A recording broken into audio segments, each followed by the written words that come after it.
Beeksisaa tolu shakkee biyyaa si bahe.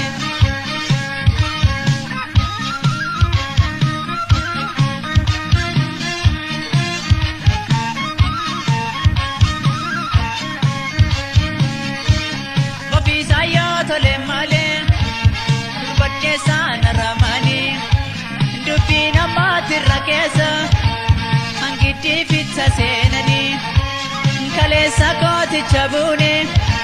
Saafii dallaa jalameessu bareedduu soo gidda guume gaarii sarbaa jala beeku hayyaaseenis seemoleenis aadaa keenya jaalleenis jibbeenis fedhii keenya dhiqas kopheenis yoolelliin aadaa keenya jaalleenis jibbeenis fedhii keenya.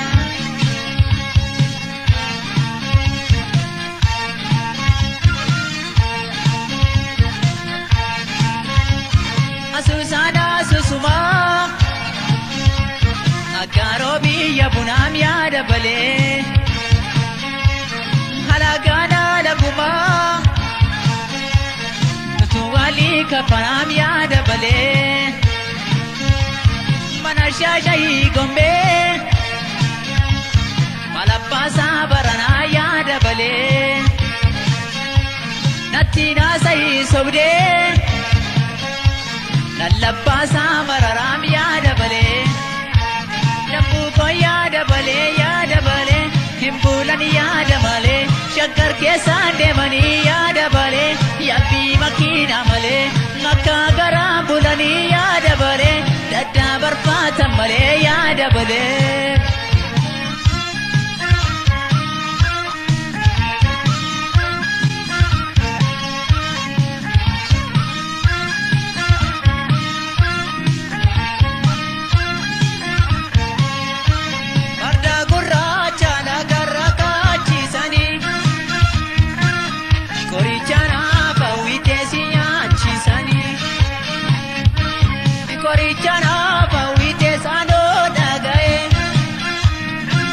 Beeksisaa tolu shakkee biyyaa si bahe.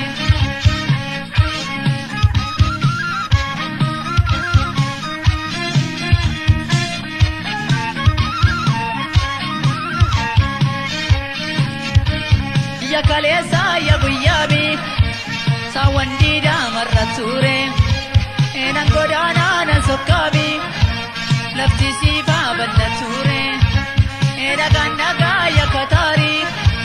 Jimma kundaa darabaase nagaa nagaa ya magali jibba malee gargar baane ayyaaseenis seemboleenis aadaa keenya jaalleenis jibbeenis fedhii keenya wal jaalachuun iyyaas kelloon aadaa keenya jaalleenis jibbeenis fedhii keenya.